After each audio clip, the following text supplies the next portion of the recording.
പാടുന്നു, പൂർണിമ ഇങ്ങനെ ഇരിക്കുന്നു, ഒന്നും ഒരു അല്ല അന്ന് എനിക്കറിയായിരുന്നു ഇവര് ചേച്ചി എന്റെ അടുത്ത് ചോദിച്ചു ഇടയ്ക്ക് ഇതെന്താണ് രാജീവേ ഇത് തമ്മിൽ രാജീവിനോട് പറയും ഇതെന്താ ഇവര് പതിവില്ലാതെ എന്താ അറിയണ്ട കുട്ടിക്ക് അത് എങ്ങനെ ഒപ്പിച്ചു എന്നുള്ളത്. കാരണം അമ്മയുടെ എന്തെങ്ങനെ ഒപ്പിച്ചു സോറി കോ ആർട്ടിസ്റ്റ് അമ്മ നിങ്ങളുടെ ഒരു ഒരുമിച്ച് വർക്ക് ചെയ്യുന്നതിനിടയിൽ സാധാരണ നമ്മളിങ്ങനെ എന്തെങ്കിലും ഒരു സ്പാർക്ക് വന്നാൽ തന്നെ അയ്യോ കൂടെ അമ്മയുണ്ട് എന്നുള്ളൊരു പേടിയൊക്കെ വരും. പക്ഷെ അതിനിടയിൽ നിങ്ങളുടെ റിലേഷൻഷിപ്പ് എങ്ങനെ നിങ്ങളത് മൂവ് ചെയ്ത് കൊണ്ടുപോയി?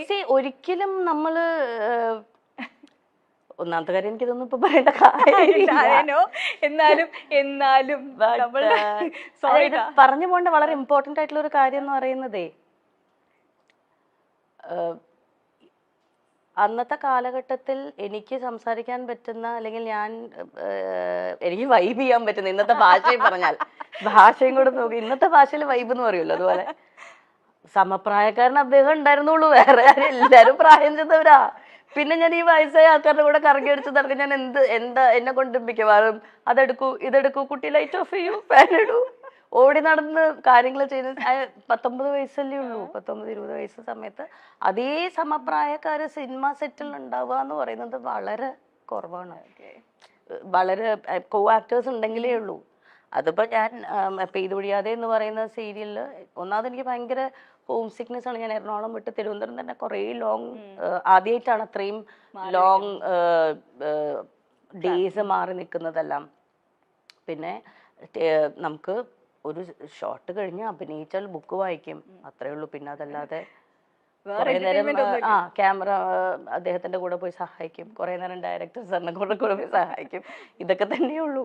അപ്പോൾ അത് കഴിയുമ്പോഴത്തേക്കും ഇന്ദ്രൻ ഈ പറയുന്ന പോലെ ഇന്ദ്രൻ നാഗർകോയിലാണ് ആ സമയത്ത് പഠിച്ചുകൊണ്ടിരുന്നത്, എഞ്ചിനീയറിംഗിന് പഠിച്ചുകൊണ്ടിരിക്കുന്ന സമയമാണ്. അപ്പോൾ ഇന്ദ്രൻ ഈ അമ്മേനെ ലൊക്കേഷനിൽ കൊണ്ടുവിടാൻ വരും, പിന്നെ ലോങ് വീക്കെൻഡ്സ് ഉള്ള സമയത്തൊക്കെ സെറ്റിൽ വരും. നമ്മൾ ഓരോ കാര്യങ്ങൾ പറയും, ഒബ്വിയസ് ആണല്ലോ. ഇപ്പൊ ഇന്ന് ഏതെങ്കിലും നമ്മളുടെ വീട്ടിലൊരു ഗ്യാതറിംഗ് നോക്കിയാൽ തന്നെ നമ്മുടെ കുട്ടികളെല്ലാവരും സമപ്രായക്കാരോടൊപ്പം അല്ലേ സംസാരിക്കുക. അങ്ങനെ സംസാരിച്ചു തുടങ്ങിയതാണ്. പിന്നെ സെയിം ടേസ്റ്റ് ഓഫ് മ്യൂസിക് ആണ്, പറയുന്ന കാര്യങ്ങളിലും കുറേ ഈ പറയുന്ന പോലെ റിലേറ്റ് ചെയ്യാൻ പറ്റി എന്നുള്ളൊരു സംഭവമുണ്ട്. And I don't know what happened, when happened, it just happened. Yeah. അതാണ് അതിൻ്റെ ഏറ്റവും ബ്യൂട്ടിഫുൾ ആയിട്ടുള്ള സംഭവം. ബിക്കോസ് ഇപ്പോൾ 20 ഈ പറയുന്ന ഈ ദിവസം തൊട്ട് ഇന്ന് വരെ നിൽക്കുകയാണെങ്കിൽ ഈസിലി ഒരു 25 വർഷമായി. സോ ആ മാജിക് ഇപ്പോൾ 25 years ഹോൾഡ് ചെയ്യാൻ പറ്റിയിട്ടുണ്ട് എന്നതാണ് ഞാൻ മനസ്സിൽ സൂക്ഷിക്കുന്ന ഒരു കാര്യം. വലിയൊരു കാര്യം തന്നെയാണല്ലോ ഇന്നത്തെ കാലത്ത്.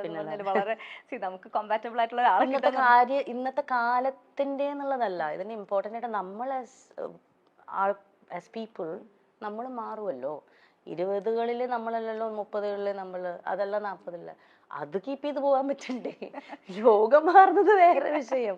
നമ്മളുടെ മാറ്റത്തിനോടൊപ്പം തന്നെ നമ്മളുടെ റിലേഷൻഷിപ്സും ആ ചുറ്റുമുള്ള ആൾക്കാരെയും മാനേജ് ചെയ്തുകൊണ്ട്, അല്ലെങ്കിൽ അത് അങ്ങോട്ടും ഇങ്ങോട്ടും രണ്ടുപേർക്കും കംഫേർട്ട് ആവുന്ന രീതിയിൽ കൊണ്ടുപോകാൻ പറ്റുക എന്ന് പറയുന്നത് അതൊരു ഒരു ആങ്കറാണ്. അപ്പം ഇന്ന് നമ്മളുടെ ഒരു എന്താ പറയുക, ഒരു സോഷ്യൽ മീഡിയയിലേക്ക് എത്തുമ്പോൾ, ഡിജിറ്റൽ മീഡിയയിലേക്ക് എത്തുമ്പോൾ അതിനൊരു കൾച്ചർ കുറച്ച് നല്ല ഡിഫറെൻ്റ് ആണ്. പ്രേക്ഷകർ കാണാൻ ആഗ്രഹിക്കുന്ന എല്ലാ പ്രേക്ഷകരും അല്ല, പല കാര്യങ്ങളും കാണാൻ ആഗ്രഹിക്കുന്ന പ്രേക്ഷകരുണ്ട്. അമ്മയെ തല്ലിയാലും രണ്ടുണ്ട് പക്ഷം എന്ന് പറയുന്നത്. ഇപ്പൊ ഞാൻ ചില സമയത്ത് എനിക്ക് പേഴ്സണലി വലിയ ഇൻട്രസ്റ്റ് ഉണ്ടാവില്ല ഇങ്ങനെ ഒരു കാര്യം ചോദിക്കാനായിട്ട്, പക്ഷെ എന്റെ ജോലിയുടെ ഭാഗമായിട്ട് ചിലപ്പോൾ ഞാൻ ചോദിക്കുകയും ചെയ്യും.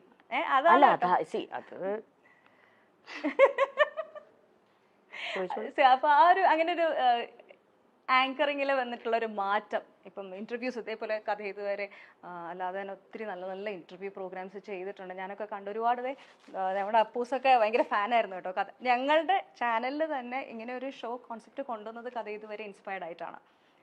അപ്പോൾ താങ്ക് യു. അപ്പോൾ ഈ ഒരു മാറ്റം ഇപ്പം ഞാനിത് പറയാൻ കാരണം മല്ലികാമ്മേനെ ഏത് ഇന്റർവ്യൂവിൽ കണ്ടാലും ബേസിക് ആയിട്ട് ചോദിക്കുന്ന ഒരു കാര്യമുണ്ട് മരുമക്കളെ പറ്റിയിട്ട്. അപ്പം എന്തെങ്കിലുമൊക്കെ പോയി പറയുകയും ചെയ്യും. അത് കിട്ടാൻ വേണ്ടിയിട്ട് നമ്മൾ എന്തെങ്കിലും ഒരു സാധനം ഇട്ട് കൊടുക്കും. അത് നിങ്ങൾ ചിരിക്കൊന്നും വേണ്ട, അമ്മ നല്ല മിടിക്കുക.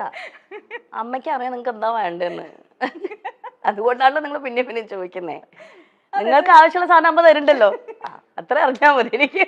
സോഷ്യൽ മീഡിയയിൽ എന്താണ് ട്രെൻഡ്, എന്താണ് പ്രേക്ഷകന് വേണ്ടത്, എന്താണ് ചാനലിന് വേണ്ടതെന്ന് കൃത്യമായി അറിയുന്ന വേറൊരു വ്യക്തി ഉണ്ടോ എന്ന് എനിക്ക് ഇപ്പോഴും സംശയം. അമ്മയുടെ ഞാനെപ്പോഴും അത് പല ഇന്റർവ്യൂസിലും ഞാനത് പറഞ്ഞിട്ടുണ്ട്. അമ്മയുടെ പ്രായത്തിൽ അത്രയും റെലവെന്റ് ആയിട്ട് നിൽക്കാൻ പറ്റുക എന്ന് പറയുന്നത് ഭയങ്കര ഡിഫിക്കൽട്ടായിട്ടുള്ളൊരു കാര്യം തന്നെയാണ്.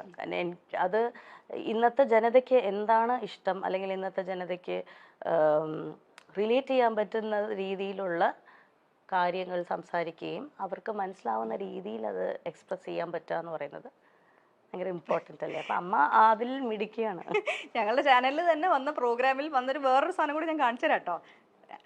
അമ്മയുടെ ആൻസർ പറഞ്ഞു, ഇത് കേട്ടിട്ട് മരുമക്കളുടെ റെസ്പോൺസ് നമ്മൾ ഇതിൻ്റെ ഒരു റിയാക്ഷൻ ആക്ച്വലി വേറെ വന്നിട്ടുണ്ടായിരുന്നു. ഇത് ട്രോളാണ് കേട്ടോ, ഞങ്ങൾ ചാനലുകാർക്കുള്ള ട്രോൾ. കുറച്ച് ഫ്രഷ് ക്വസ്റ്റ്യൻ എടുക്കട്ടെ. മല്ലികാന്റിക്ക് ഏറ്റവും ഇഷ്ടമുള്ള മരുമോൾ സുപ്രിയാണോ പൂർണിമയാണോ? ഇന്ദ്രജിത്താണോ പൃഥ്വിരാജാണോ മല്ലികാന്റിക്ക് ഏറ്റവും ഇഷ്ടം?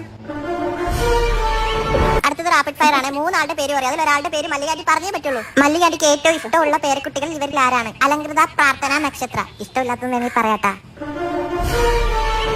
ഏറ്റവും സെൽഫിഷായ മരുമോൾ സുപ്രിയാണോ പൂർണിമയാണോ? ഇത് നിങ്ങൾക്കെതിരെയുള്ള ട്രോളാണ്. മല്ലികാന്റി പോലെ ഒരു ഫ്രഷ് ക്വസ്റ്റ്യൻ കൂടി ഉണ്ട്. ഇന്ദ്രനാണോ പൃഥ്വിയാണോ? നല്ല മക്കൾ ഇവരാരാണ്?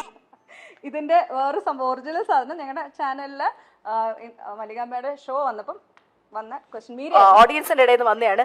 ചെറുതായിട്ടെങ്കിലും ഒരു അമ്മായിയമ്മ മരുമകൾ പോരുണ്ടെങ്കിൽ ആ പോരെടുക്കുന്ന ആരെടുത്തായിരിക്കും? സുപ്രിയ. എനിക്കത് ഇഷ്ടമേ അല്ല. ഞാൻ എന്നെ കിട്ടത്തില്ല പോരിന്. ഞാൻ ഇവരുടെ കൂടെ താമസിക്കത്തില്ലല്ലോ. പിന്നെ പോരെടുക്കാൻ പിന്നെ എങ്ങനെ പോരെടുക്കുന്നത്? ഞാൻ നിൽക്കത്തില്ല. ഞാൻ വേറെ അത് പറയാൻ മക്കൾക്ക് വലിയ പരാതിയാ കൂടെ ശ്രദ്ധിക്കാതെ. ഞാൻ അതല്ല, അതുകൊണ്ടാണ് ഈ സ്നേഹം. നമ്മൾ കൂടെ കിടന്ന് വരവയാ തീർന്ന കാര്യം അതോടുകൂടി തീർന്നു. അല്ല, എന്നാൽ ഒരു ഇച്ചിരി മല്ലികാന്റിക്ക് ഒന്ന് ഇവളെ ഒന്ന് സൂക്ഷിക്കുന്നതാണ് നല്ലതെന്ന് തോന്നിയത് ഇവരിൽ ആരെയാണ്? നിങ്ങൾക്കിത് എന്താണ് എന്തറിഞ്ഞാലാണ് നിങ്ങൾക്ക് സന്തോഷാവുക? എനിക്കതറിയാം.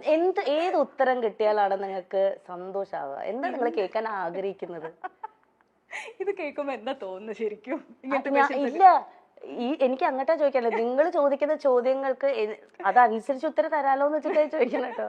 എന്ത് കേട്ടാലാണ് നിങ്ങൾക്ക് കൂടുതൽ സന്തോഷം? സത്യം പറയല്ലോ, എനിക്ക് അറിയത്തില്ല. ഞാൻ ഈ ക്വസ്റ്റ്യന്റെ ആളല്ല, സത്യസന്ധമായിട്ട് പറയുവാണെങ്കിൽ.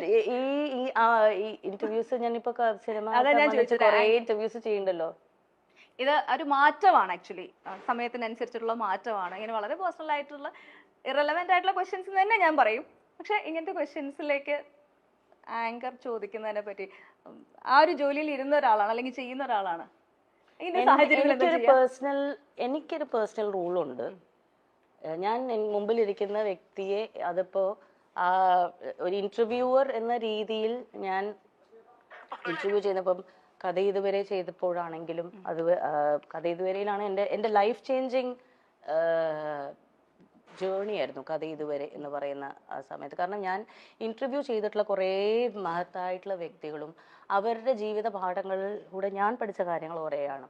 കാരണം ഞാൻ അവരെ മുമ്പിൽ ഇരുത്തുന്നതിന് മുന്നേ കുറേ അവരെക്കുറിച്ച് പഠിച്ചിട്ടാണ് അവിടെ ഇരിക്കുന്നത്. ഒരു പ്രോപ്പർ ഹോംവർക്ക് ചെയ്ത് ഒരാഴ്ചയോളം അവരുമായി മാനസികമായി സഞ്ചരിച്ചിട്ടാണ് നമ്മൾ ഒരു ഇന്റർവ്യൂവിന് അവരെ കൊണ്ടിരുത്തുന്നത്. ആ സമയത്ത് എനിക്ക് ആ മുമ്പിലിരിക്കുന്ന വ്യക്തിക്ക് ഏറ്റവും ഉചിതമായിട്ടുള്ള അദ്ദേഹം അവിടെ ഇരിക്കുമ്പോൾ അദ്ദേഹത്തിൻ്റെ മനസ്സിൽ ഓർത്ത് വെക്കാൻ പറ്റുന്ന സന്തോഷം, അല്ലെങ്കിൽ അദ്ദേഹത്തിന് സന്തോഷം കൊടുക്കുന്ന കുറച്ച് നിമിഷങ്ങൾ മനസ്സിൽ കൊടുക്കണം എന്നത് മാത്രമേ ഞാൻ വിചാരിക്കാറുള്ളൂ.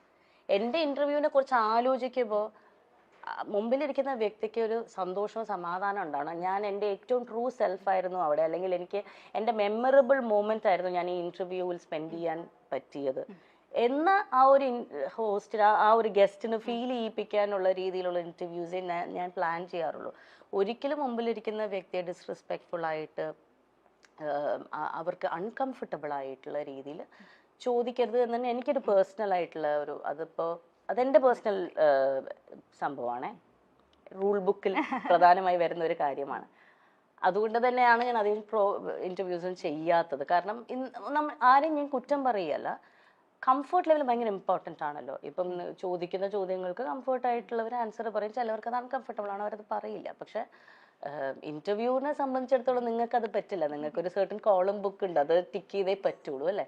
എനിക്ക് അങ്ങനെ ആരില്ല. ഞാൻ ചെയ്തിരുന്ന ഷോയിൽ എനിക്ക് പേഴ്സണൽ ആയിട്ടുള്ള ഒരു സ്വന്തമായി പറയാറുണ്ട് ഞാൻ ഇന്ന കാര്യങ്ങൾ ചെയ്യില്ല, ഞാൻ ഇന്ന രീതിയിലേ ചെയ്യുള്ളൂ എന്ന് എനിക്കതേ സ്വന്തമായി തന്നെ. പറ്റുള്ളൂ. എനിക്കതേ പറ്റുള്ളൂ. കാരണം എനിക്ക് ഒരാൾ അൺകംഫർട്ടബിൾ ആക്കാൻ പറ്റില്ല.